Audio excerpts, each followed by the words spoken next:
Bonjour, bienvenue pour ce culte mensuel du mois d'octobre 2023. Je vous propose que nous commencions tous ensemble par un Père Saint. Père Saint, Dieu légitime des bons esprits, qui n'a jamais trompé, ni menti, ni erré, ni hésité. Par peur à venir trouver la mort dans le monde du Dieu étranger, car nous ne sommes pas du monde et le monde n'est pas de nous, donne-nous de connaître ce que tu connais et d'aimer ce que tu aimes. Amen. Le prêche d'aujourd'hui s'intitule Monothéisme et dualisme. Ce sont des notions qui ont souvent posé problème, notamment de la part des gens qui critiquaient le catharisme.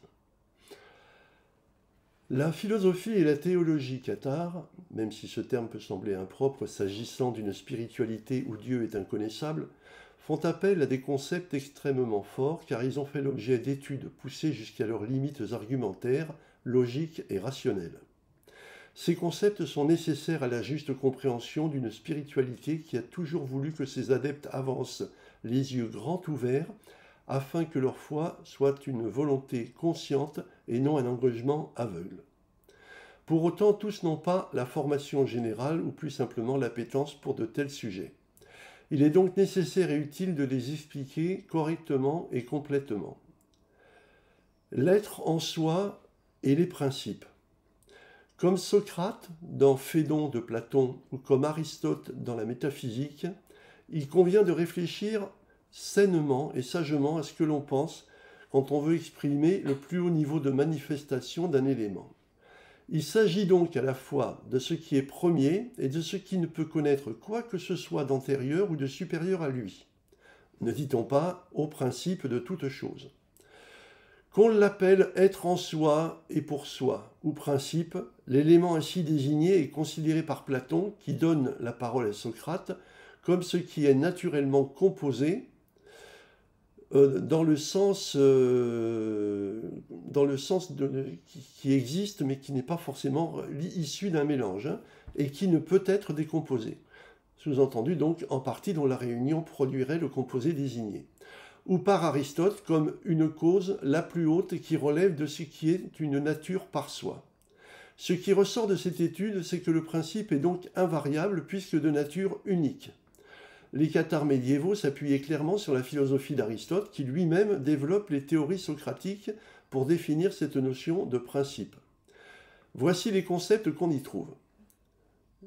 Donc, je cite Aristote.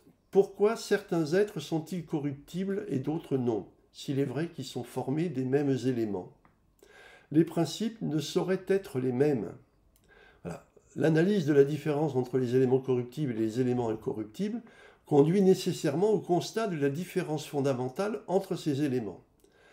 De la même façon, on trouve cette autre remarque. Ces principes seront-ils incorruptibles ou corruptibles? Tout ce qui périt revient aux éléments dont il est formé. Comment les êtres corruptibles existeront-ils si leurs principes sont supprimés? Voilà. Donc la détermination d'un élément comme principe tient à son unicité indivisible.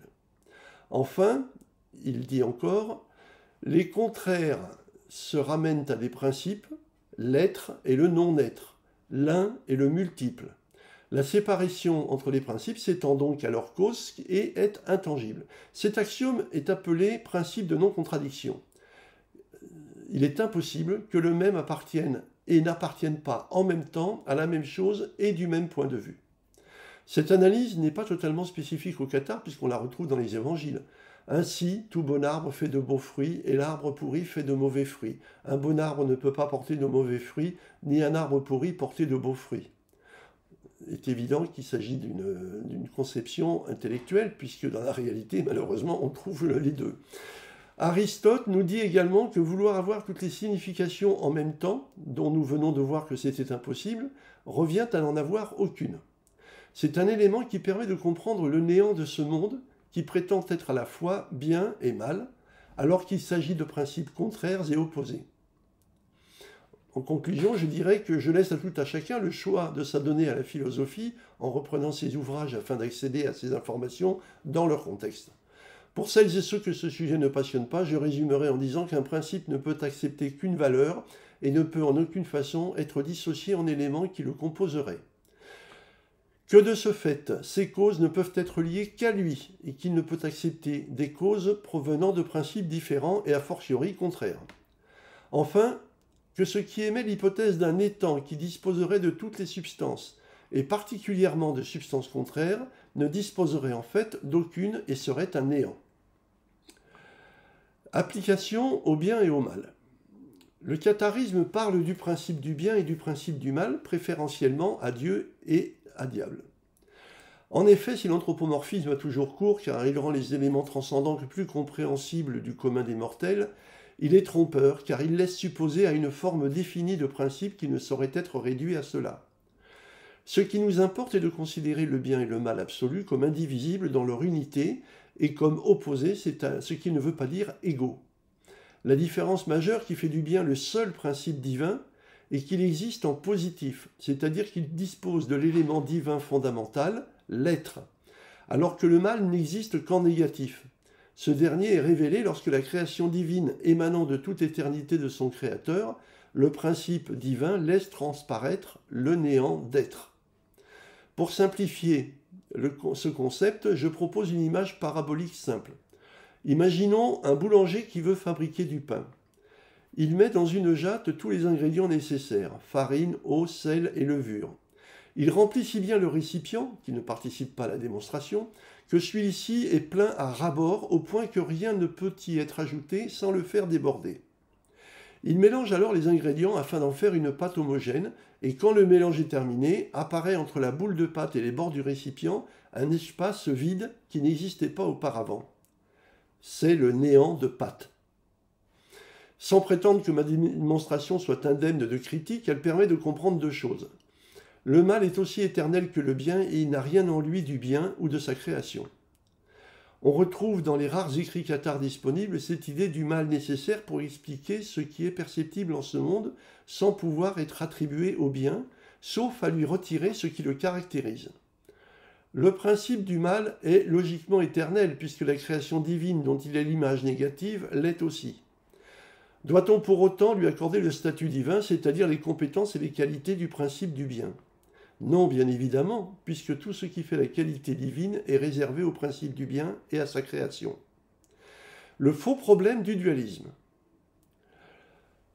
Le christianisme que nous connaissons aujourd'hui a ceci de commun avec le judaïsme et même l'islam qu'il considère Dieu comme le seul créateur de l'univers.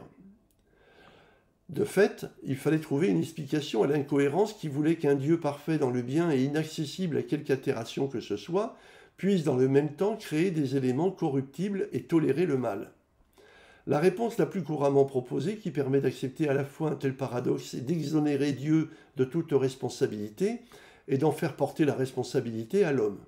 Ainsi, le système théologique donnait l'impression d'une cohérence qui pourtant fut largement remise en cause au cours de l'histoire du christianisme. À partir du 5e siècle, devenu seul courant chrétien autorisé, il élimina les critiques en faisant subir à ses opposants le même martyre dont il avait été victime durant les siècles précédents. Pour les chrétiens issus du courant paulinien qui refusaient cette conception cosmologique, la seule réponse possible, qui n'entachait ni Dieu ni sa création, logiquement de même substance, était d'admettre l'existence d'une autre entité entièrement vouée au mal. Mais ils n'acceptèrent jamais de considérer cette entité à l'égal de Dieu, ce qui exclut de fait les accusations de dithéisme, voire de manichéisme, qui leur collèrent si longtemps à la peau. Encore aujourd'hui, que ce soit du côté des historiens ou des chercheurs en religion, ce monothéisme est déclaré dualiste, afin de le différencier du monothéisme judéo-chrétien. Pourtant, le catharisme, qui est dans la même lignée théologique, n'est pas dualiste, ou plutôt, devrais-je dire, il n'est pas plus dualiste que le judéo-christianisme, c'est-à-dire les christianismes mélangent judaïsme, via les éléments constitutifs de la Torah regroupés dans l'Ancien Testament, et le message christique regroupé pour partie dans le Nouveau Testament. En effet, l'apparent dualisme du catharisme qui sépare dès l'origine le bien et le mal, pour finalement en arriver à l'anéantissement du mal, ne l'est pas plus que celui du judéo-christianisme qui permet au mal de dominer l'humanité au point que la plus grande partie des hommes sont voués à l'enfer, si l'on en croit les critères assurant le salut en cette vie terrestre. Certes, à la fin des temps, le mal sera vaincu, mais rien ne dit que les damnés seront sauvés, bien au contraire. Le catharisme pourrait même être considéré comme moins dualiste, puisqu'il considère qu'à la fin des temps, tous les esprits prisonniers rejoindront la création divine, réalisant ainsi une unité retrouvée, ce qui n'est pas le cas des créatures de Dieu, du Dieu judéo-chrétien, qui maintient l'exil infernal de façon éternelle, semble-t-il. En réalité, la différence porte davantage sur l'attribution ou non d'une capacité de création pure au mal, et c'est en fait cela qui différencie les cathares dits monarchiens, qui ne reconnaissent qu'à Dieu un tel pouvoir, quand les cathares dits diarchiens l'autorisent aussi au mal. Cette compétence apparemment divine par essence fut longtemps l'objet de longues controverses. Et d'ailleurs, un évêque cathare du XIIIe siècle, Jean de Lugio, en proposa une explication logique très convaincante. En outre, de nos jours, l'homme a déjà réussi à très petite échelle des expériences qui approchent de près cette capacité. Voilà qui réduit d'autant le caractère divin de cette compétence du démiurge. Je vous remercie. Nous terminons par un pater que je dirai seul. Père Tout-Puissant, principe des esprits saints, ta volonté agit sur tout le bien.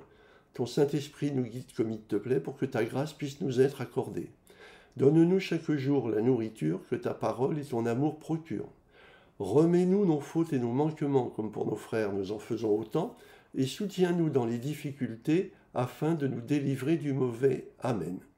Je vous remercie de votre assiduité et vous donne rendez-vous le mois prochain sur le même espace YouTube consacré au catharisme. Bonne journée, au revoir.